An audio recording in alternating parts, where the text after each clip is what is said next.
The long-awaited sequel to No More Room in Hell has finally hit Steam Early Access, and it's probably fair to say that the game is not intended to be easy. With that in mind, I'll be covering a whole bunch of tips and tricks in this video aimed at new players looking to get the best start they can when entering their first matches. Keep in mind, this isn't a full new player guide. This is intended to be quick, digestible bites of information, but if this video does well, I can always look at that in the future. Like and subscribe for more No More Room in Hell 2 content, and without further ado, let's jump into tip number 1. Make sure you're using shove with right click or by pressing F to interrupt zombies during their attacks. In most cases, I find it most useful to let the zombie attack first, interrupt them, and then capitalize on the stun effect a shove will leave them under to dispatch them quickly without taking any damage. Remember, don't waste all your stamina, always keep some in the tank. It's also worth noting that sprinting does not consume stamina, so you can do this indefinitely.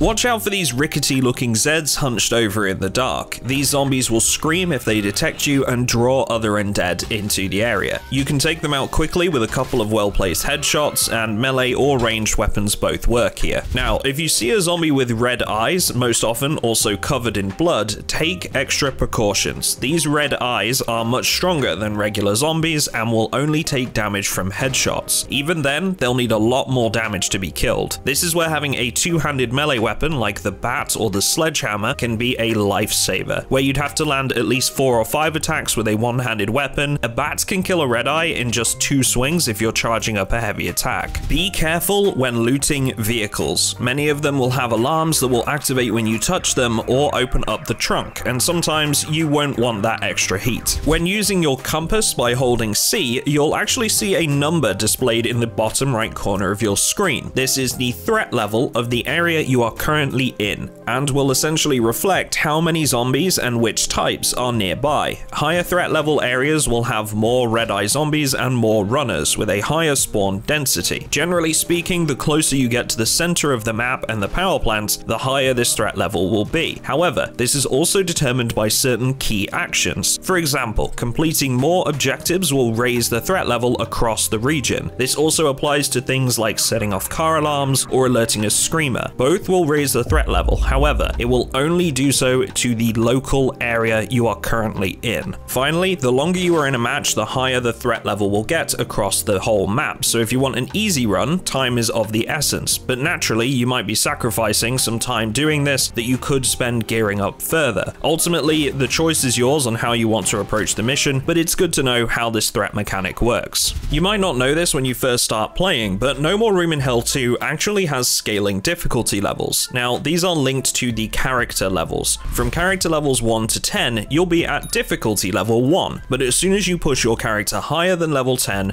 certain modifiers will come into play to increase the difficulty. These modifiers are relatively simple, things like higher zombie damage, for example, but as you go higher and higher, these modifiers will get increasingly tougher, and even start to spawn red-eye zombies or sprinters towards the starting spawn areas. The difficulty level is scaled using your whole team's levels, so just keep that in mind if you're introducing a brand new player to the game. You may not want to throw them in with a bunch of high-level characters, or they're going to have a pretty rough time as a result. If you come up to a gate or a door with a padlock and have some zombies hot on your heels, it's good to know that you can actually shoot the lock to open the gate. Obviously, this is going to draw nearby zombies to you, so it's best only to do this if you're in a hurry, but it does skip the minigame and can save you valuable time.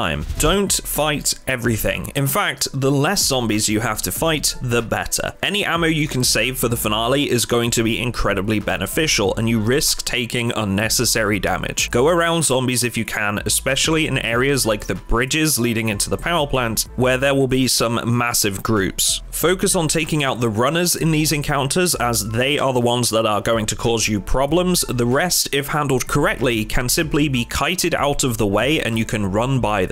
Save a slot or 2 in your inventory for the ammunition types you aren't using. I know that might sound silly. I mean, why would you want ammo that you can't use? Well, as you get towards the center of the map and to the power plant, you're going to find other players on your team that have likely been working through their ammo just like you have, and they might be using the ammo you've you've been collecting from other areas of the map that they haven't visited, simply because it's a huge area. If you can share that ammo with them when you reach the control room, you're all going to be more likely to make it out alive. If you get lucky enough to find any medical or ammo crates in the early stages of the mission, try to keep hold of it until you reach the control room. These are going to come packed with pistol, light rifle, and shotgun ammunition, which your teammates will thank you for. Don't waste it in the early stages just to get a leg up for yourself. Make use of it later when your whole team can benefit. The first players to reach the power plant are always going to have the longest route to get inside, and if that happens to be you, make sure you look for a button like this one once you've gotten inside the power plant itself. This will open an extra door, and more importantly, an easier route for other players that come in after you and allow them to group up with you much quicker. It's just going to give everyone an easier time overall. Make sure to close extra doors within the power plant to close off certain routes the zombies can take to get inside. This will help choke point them through areas and make defense that little bit easier. When you get to the power plant's control room, you can actually see your progress on this central console. This will show you the status of each of the 4 generators in the center of the console. If they are green, they are operational, and red means they are offline and need to be restarted. Remember to keep the zombies away from them or they'll shut them down. The boxes towards the top of the console represent the 4 stages you'll need to go through to save the power plant. Once a box is filled with green lights, another code will need to be input into the console and you'll need to get those generators back online again. Okay, so that's it from me in this one, folks, but I hope you've come away from this video with at least a handful of tips and tricks you didn't know before watching. If you're still looking to pick up some more info, you can either check out my Twitch when I'm live and ask me any questions you like in real time, or swing by my Discord where you can group up with other players or ask questions about the game to get some help. Both of those will be linked in the description below.